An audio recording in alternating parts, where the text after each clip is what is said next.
Guys, welcome back to Practically Creative with Melissa. I'm Melissa. Nice to see you guys this week. We're going to do a pre-record because we're expected to get storms this afternoon. I need to just start moving these to the morning and be done with it. And what we're going to do today is another block from the Quilt Builder Card Deck. And here's the card deck. Again, as always, copyright 2018 by C&T Publishing. I didn't put these together. I didn't create these. And we're going to do the old Tippecanoe block today. I'm going to put these all together on camera for you. You're going to get to watch me do everything from ironing the fabric to cutting it out to putting the block together. And then I will edit out all the tedious stuff from the video. Before we start, we're going to do our usual breakdown of, I can get my card. Before we start, we're going to do our usual breakdown of content creators. Sylvia's at 822, Colleen's at 1.13K, Dawn is at 889, go Dawn, Wayne is at 730, and I just barely passed 2,500. Thank you all for subscribing to me. I definitely appreciate it. I'm shocked that 2,500 people want to see me ramble, but okay, whatever. So let's go over here to the ironing mat, and I'm going to set everything up and get our fabric ironed and cut out so that we can make this block.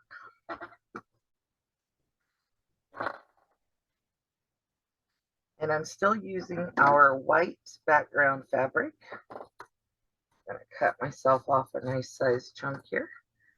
And I'm not wasting fabric here. I am cutting off a piece so that I can get what I need for this block. And then anything that's left over, as you know, gets cut up and put into my 2.5-inch square bin. I'm still not finished with that quilt, but I'm still working on it. So that's the way that goes. So I'm using some Lori Holt fabric today. I know a few of you will recognize it. I think this is still from the Farmhouse Vintage collection. I'm not really worried about keeping track of that at this point. I just know it's Lori Holt because I recognize the patterns. Getting the iron heated up for us. And we're going to iron all this up and then we're going to cut it out.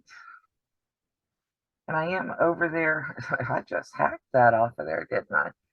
I am over there in the chat talking to you guys, I hope, as long as the storms let me. But that's why we did a pre-record here, just in case I get wiped out by the storms.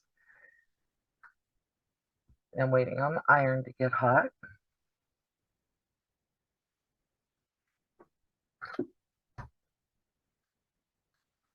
I love this cordless iron because it does get hot really fast. And I'm just going to give everything a quick press so that it gets the majority of the wrinkles out. And for anybody who's new around here, yes, I'm ironing everything kind of at one time. And that is so that I can, I'm not pressing, I'm just ironing, not adding any starch or anything to these. I don't need all of this fabric for this block, but I want to just give everything a quick iron up so I get the wrinkles out and I can cut it where I want. And then I'll add starch and stuff after I'm done making the block so that everything goes exactly where I want it and stays together.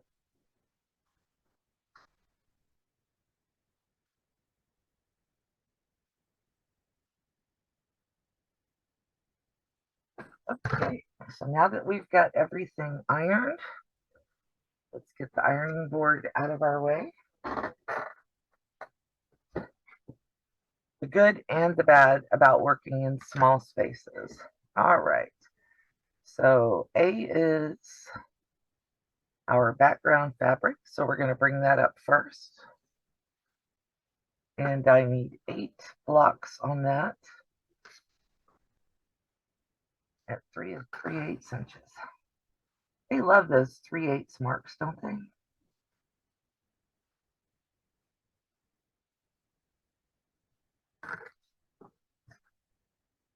I'm going to cut off my selvage over here. That'll give me a flat line in one spot.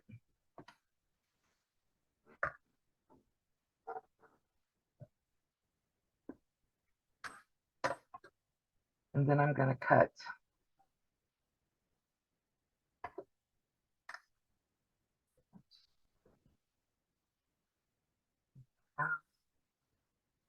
I'm going to cut 3.5-inch squares, and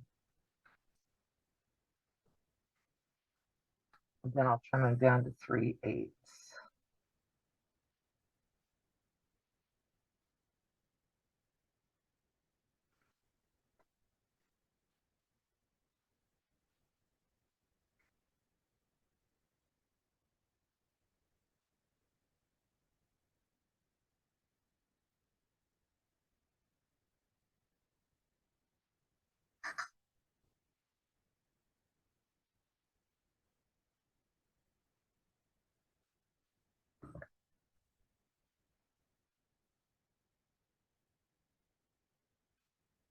This one I'm cutting at 3 3/8.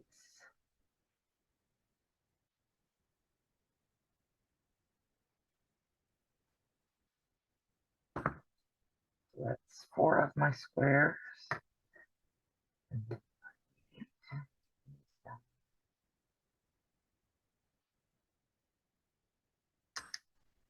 I'm just barely going to make it at 3 3/8.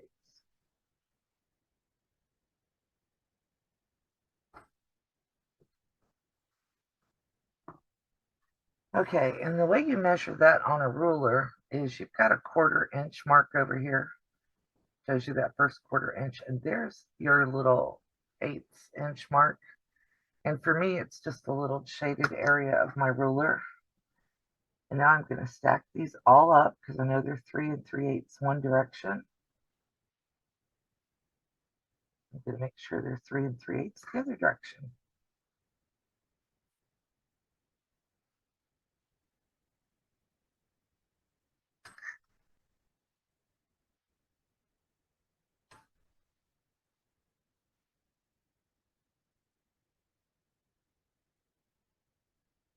As you can see, that's just a little tiny bit that gets cut off of there.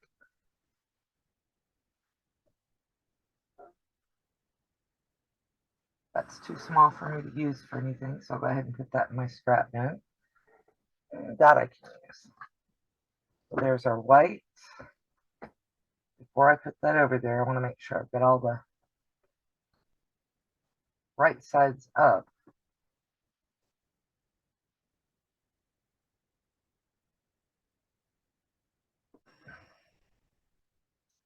You need to do that in y'all's ear, though.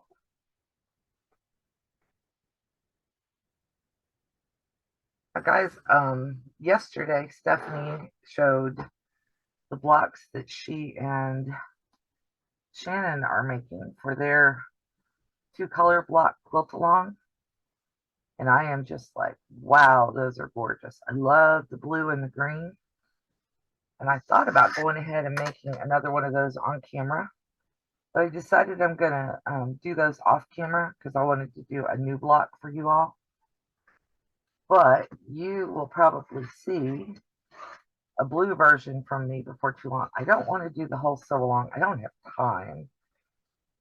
But I really want to make a blue block because theirs just came out so good. Theirs and all the people who are participating in that sew along.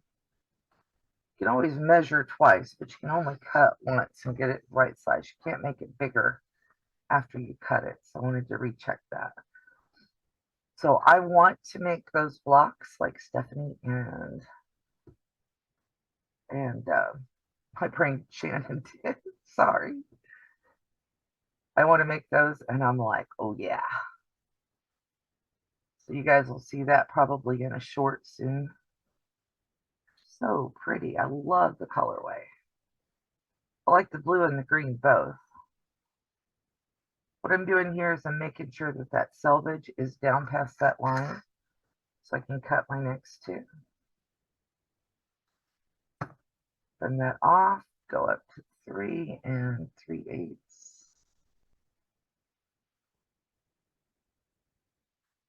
And I need 4 of each of these. So I have 1, 2 of the pink, and 1, 2 of the green, and stacking those over on my sewing machine. And then we need, line it back up here.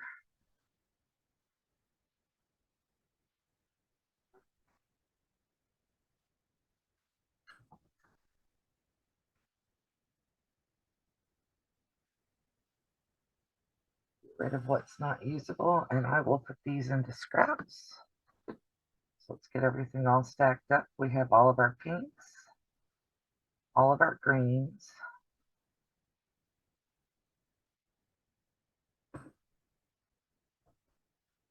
and all of our whites. And for this old Tippecanoe block, all we have to do now is make half square triangles out of everything. So I'm going to go ahead and put right sides together, and I'm going to sew down both sides of the center here. And you can do this really easily. You can either draw a line on all of them, or you can just finger press in there so you know where that center line is, and then sew down both sides of that center line. You probably can't see it in the camera, but that's what you got to do. All right, let me move you over here to the sewing machine, and let's get these all sewn. And we're just going to chain piece this. We're not going to drive ourselves insane. We're just going to chain piece it. Okay, so sewing machine here. I'm going to put my 1/4 inch foot on, if I can find it real quick.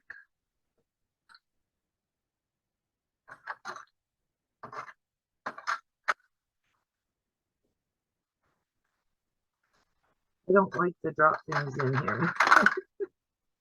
To find a way to change that.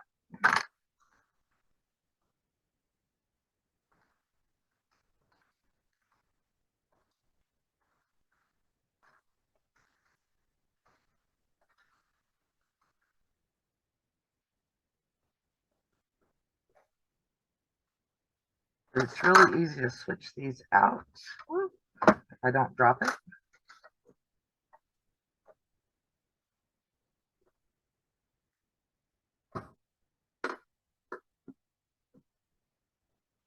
Line your foot up, let it drop down, and then it'll pick it up. All right, and then here we go. Let's do some chain piecing. And I'm not going to speed this up because it'll give us a little more time to chit chat in the chat. If you're watching a replay of this after the chat's over, and you want to, whoa, that's not what I wanted to have happen.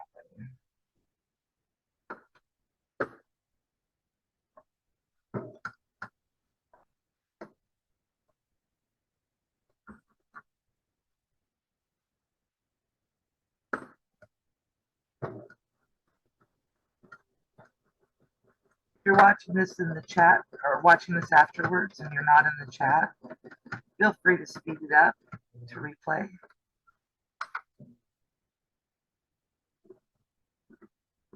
I will not be offended. Again, double checking that my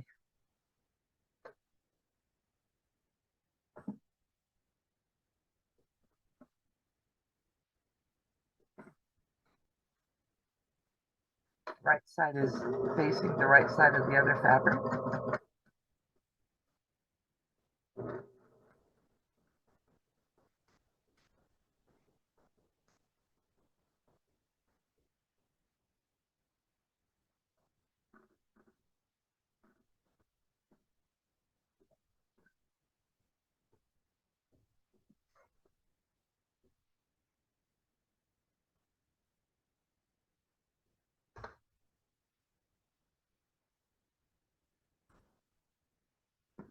You can talk amongst yourselves while I do this, or laugh at me because my hands are shaking today.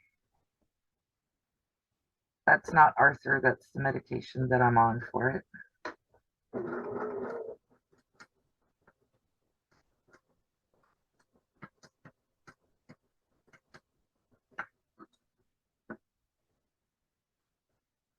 Still getting used to that new medication, but now we're down to, it makes my hand shake. So I guess that's not too bad.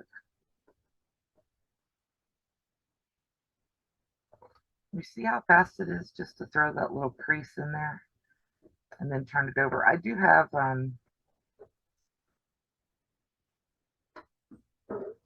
diagonal hem tape that I could put on here, but it's in the other room and this works just as fast for me.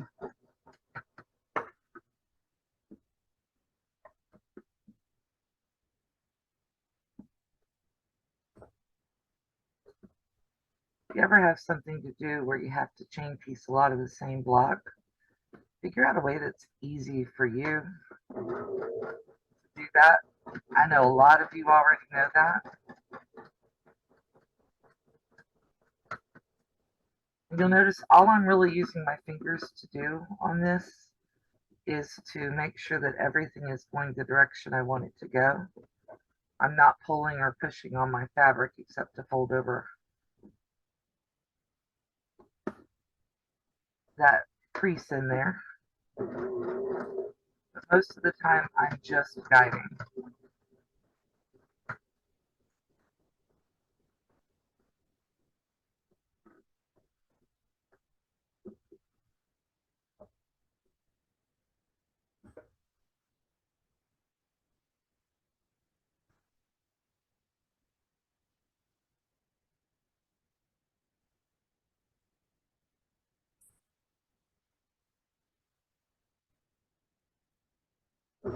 Brain freeze.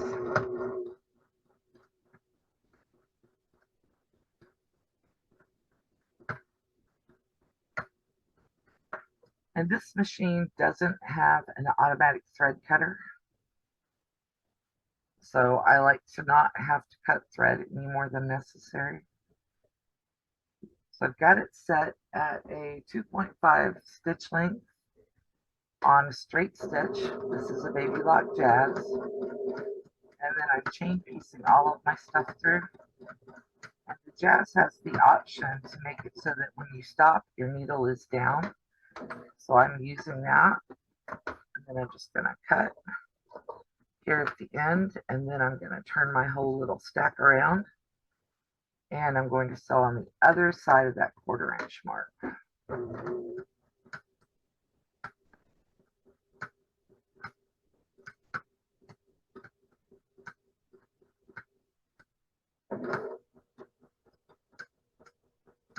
And this is, in my opinion, the fastest and easiest way to chain piece these. Just keep right on going. Even if I were using the Juki, which does have an automatic thread cutter, I will do it this way a lot of times because it's just as easy to put these on, you know, just use your little side piece or got a daisy, one of those little daisy cutters. I'll show you in just a moment. It's just as easy to cut it that way. And then have to pick up your scissors and cut your thread down your scissors. And I'm turning it so all of the other 1/4 inch seams I've already sewn are on the right hand side.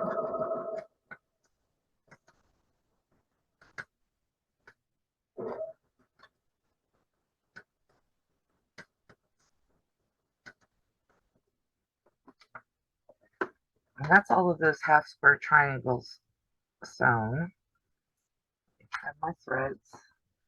Here's my daisy cutter that I was talking about. And we're going to go ahead and just cut our little threads in between.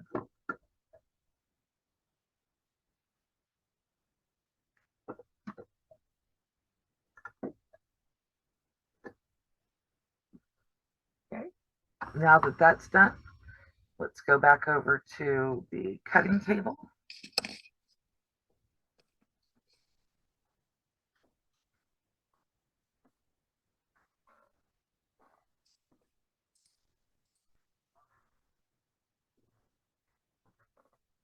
Okay.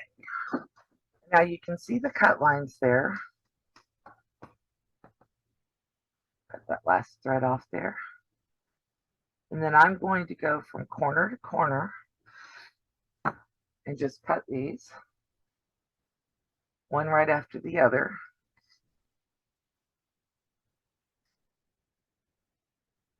Being careful not to cut my stitches in case I wandered, which I did a little bit.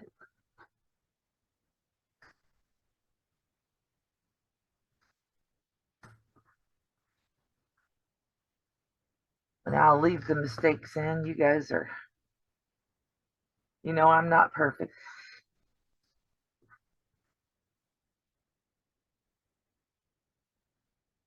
And ordinarily I wouldn't pay attention to which way I was turning these, but I have dark thread in my bobbin, so it's easier for you guys to see where I'm cutting.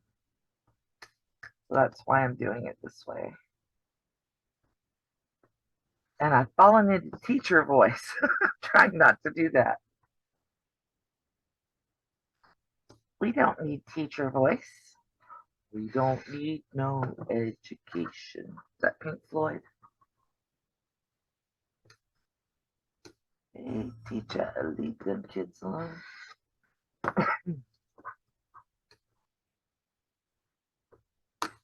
And I don't know if you guys saw my short earlier today about OnStar.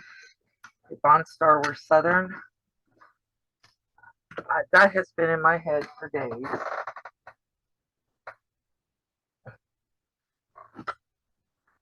Because I've been sitting here going, oh my goodness. Let me get my iron heated back up real quick. I'm sure that you guys can see what I'm doing on.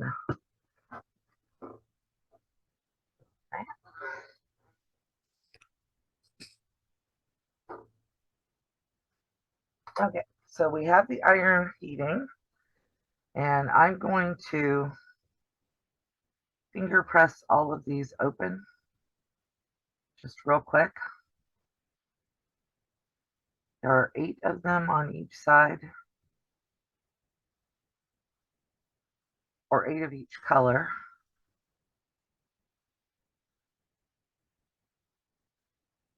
And then we will put it together.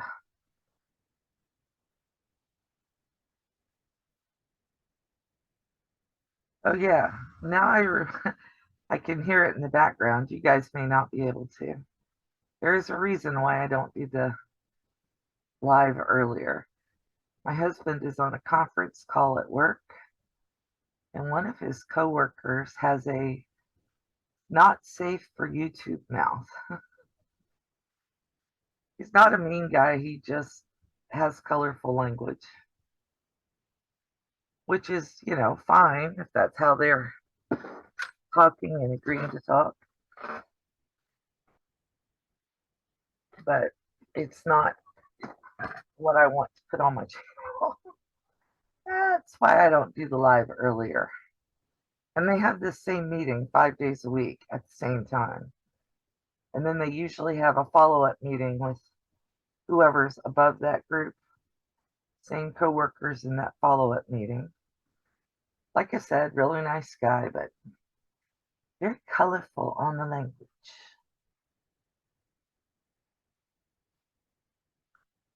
And let's see. I know that Nancy is still asking for prayers for her husband. Colleen's husband needs prayers today. He's got a treatment of some kind going on. His is ongoing because he's got a chronic illness. And so he's got to go have that done today.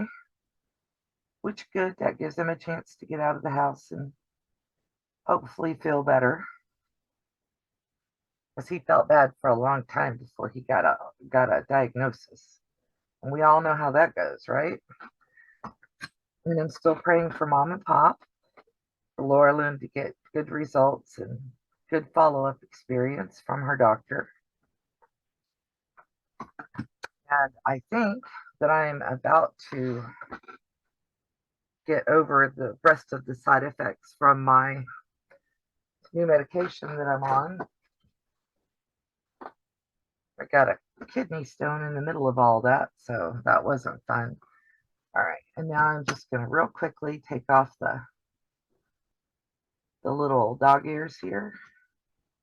So I'm pretty sure that my measurements will be right on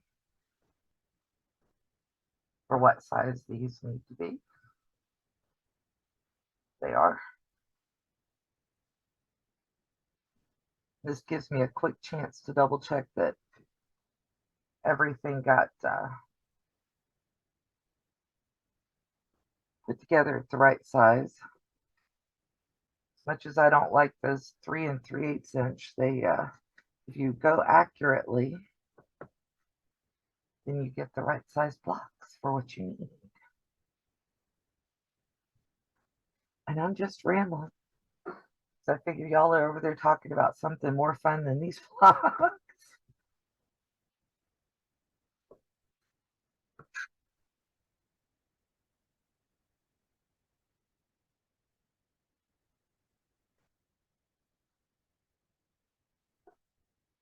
Actually, this is pretty fun as far as most stuff goes because you can literally just put these blocks together really quickly. They look complicated. I pulled this one out of the box and went, huh?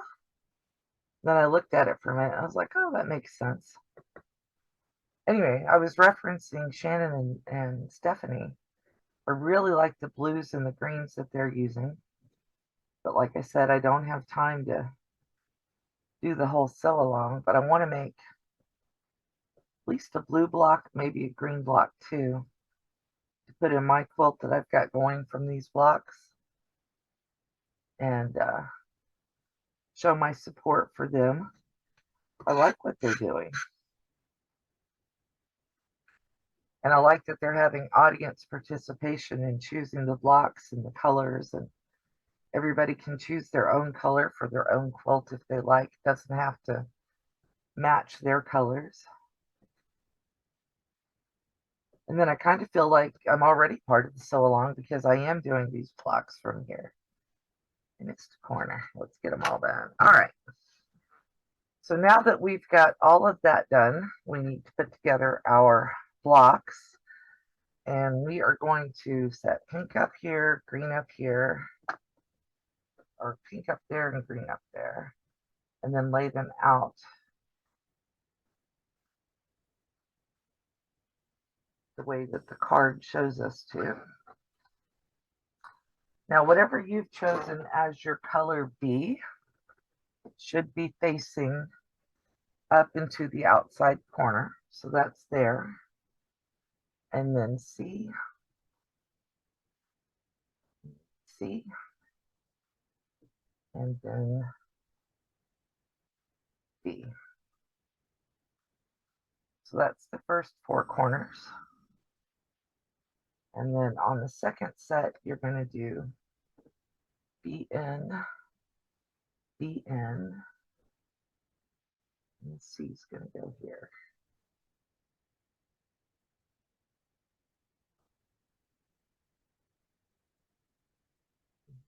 N, CN,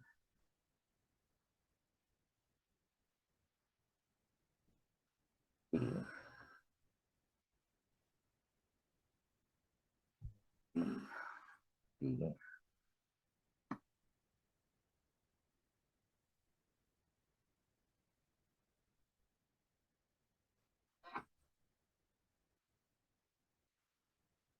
so you have 4 blocks there. I'm going to insert a picture right here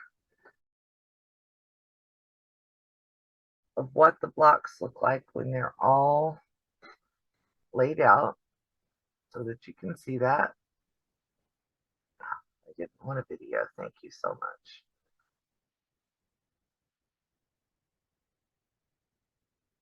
Moto. Hello, Moto. So that's what they're supposed to look like, all laid out. And then you can go across the rows or you can sew the squares. I think I'm going to go down one column, down the next column, and not break thread between 1, 2, 3, 4. I'll keep those together, and then I'll break thread here, and then I'll go up and I'll attach two to the first row, and then do the same with row 3 or column 3 and column 4. So I'm going to go down and across rather than make 4 squares.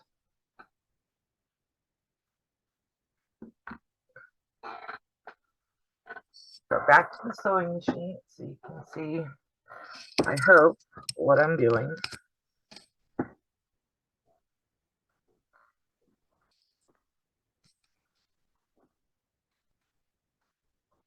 should give you a decent view of it. It's not going to be perfect, but what I'm going to do is I'm starting in the upper right corner, and I'm going to sew 1 and 2 together, making sure I keep them in the order they are supposed to be in, and making sure that I match up my corners so that I don't lose my points. And I've got a 1/4 inch foot on my machine, so I'm going to start right there.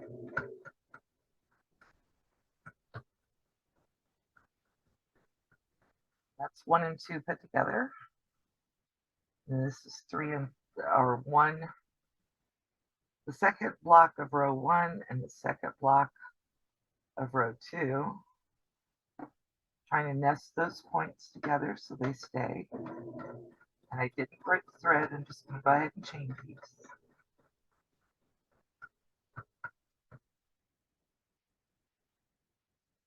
The third block of the first row and the second row.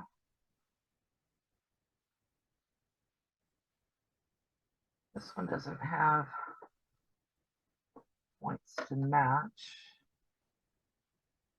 I'm still going to try to make sure I keep everything lined up.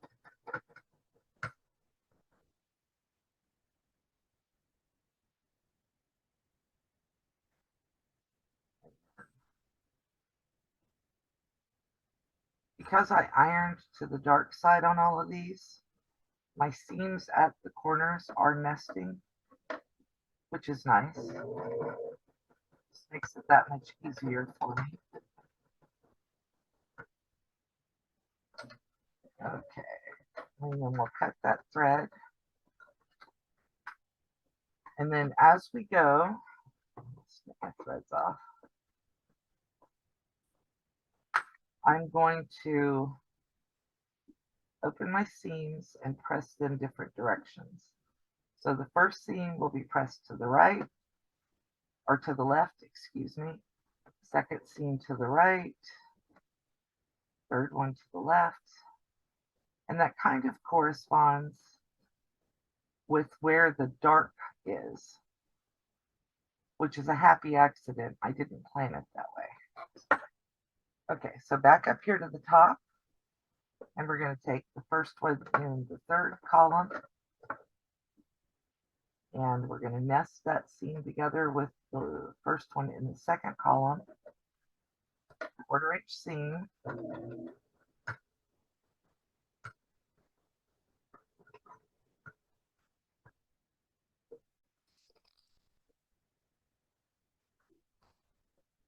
So now I'm going to take the second one in the first column, or the third column, and attach it to the second one in the second column. Hoping that all makes sense.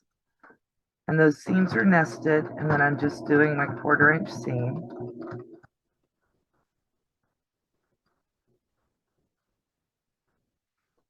And that was a wee moment specifically for Sherlock. Now these 2 seams aren't going to nest. They're not intended to. But for me, if I did the rows across, I would have to put everything back down on the table as I went to keep it all straight. I didn't really want to do that. All right, so this one, we're going to nest the seams up here at the top, put them together, and then go this way.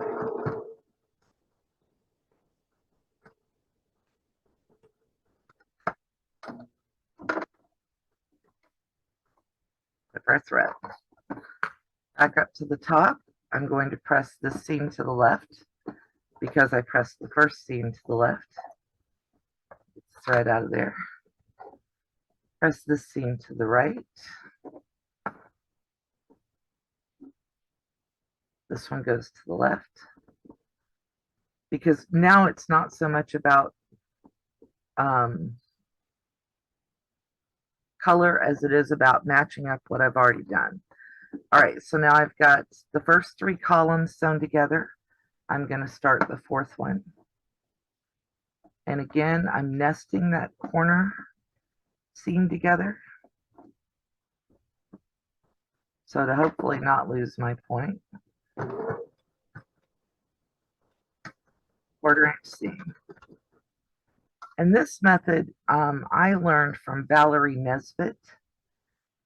I'm also pretty sure that Tiffany uses this method. Or at least it's the one I saw when I watched a couple of her 25 block videos. But I learned it from, I think she is British. And can't remember what it was called. True TV, TRU-TV. It was a great British craft show or craft channel anyway. And I'm sure Sylvia will, or Lynn, can tell me about that.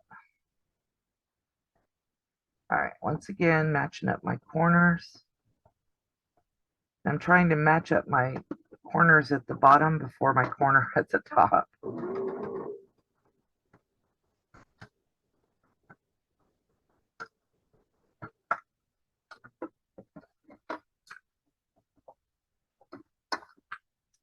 Okay, so now that we've got that all sewn together,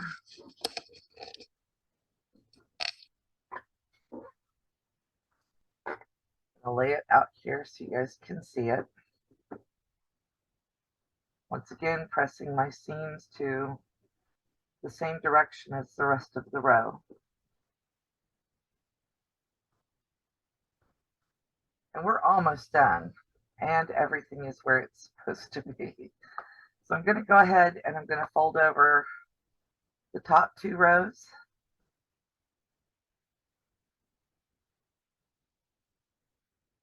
Nest my seams. You can see right there. I'm putting that green and that pink together. I am not pinning because my fingers do a better job of pins than my pins do. But also because I don't want to handle all those fiddly little pins. But I am going to fiddle while I'm sewing here. So I'm going to put this next seam together. And I'm basically using my fingers as the pins as I do this. Down through here.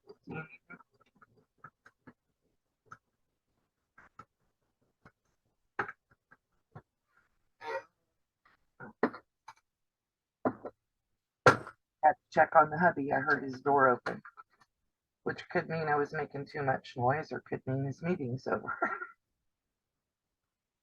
Or it could just mean he took a break from all them peoples. I don't know. All right, so we've got the first 2 rows put together. Now I'm going to go over here at the other end, and I'm going to put these 2 rows together. Once again, I'm matching up points and intersections. I want to keep this up out of my way so I don't accidentally sew it in. 1/4 inch seam.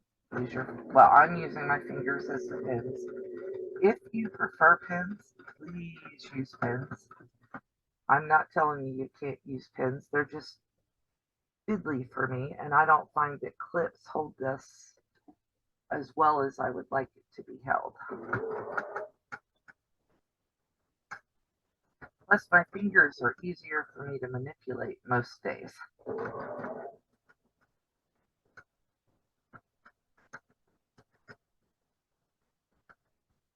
All right. There is an ant in my room. Goodbye, little ant dude. All right, clip your threads. And now we've got almost all the way done. So I'm going to take these middle two now, and I'm going to put them together. Again, matching points and intersections. I'm using my fingers to do it. 1/4 inch seam.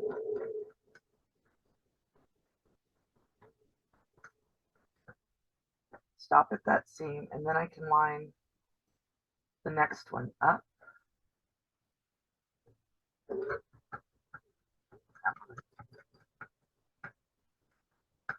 I think my Jazz wants me to clean it today. I just cleaned you last week. Why do you want me to clean it? Okay, so stray threads.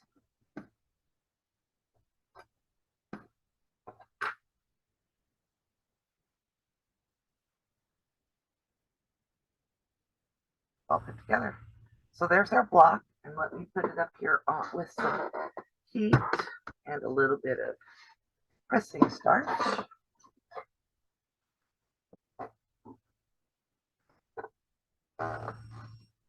Okay. Now is when I like to put my starch on.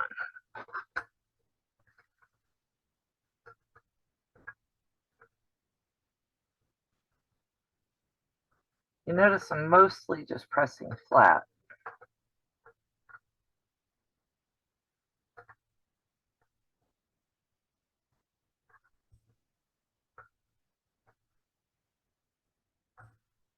I did pretty good on points. I've got one that I don't really like the way it came together, but am I going to go back and fix it? You bet your life I'm not. Anybody who wants to criticize it can make their own. So that is called the old Tippecanoe block, and that is how you put it together. Mine is a 10.5 inch size. There's my back. Not horrible. It's not great, but I'm not entering quilt shows. Not yet. Probably not ever.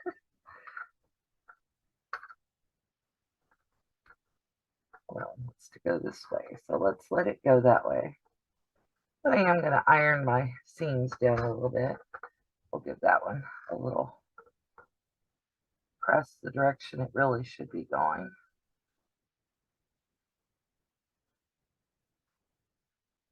And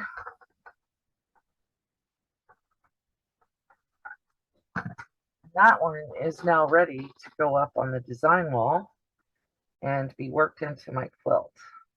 And you guys will see my blue and white jewel box block.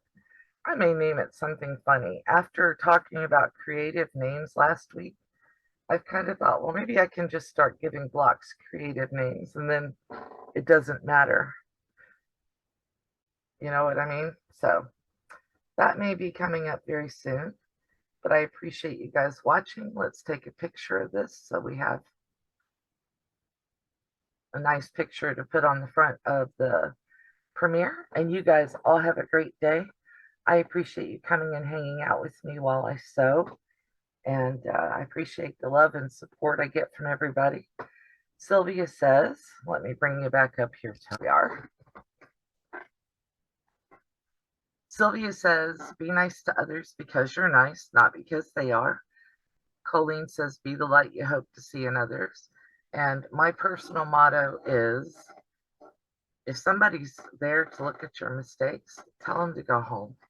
Ain't nobody got time for that. Y'all have a great day. Bye, guys.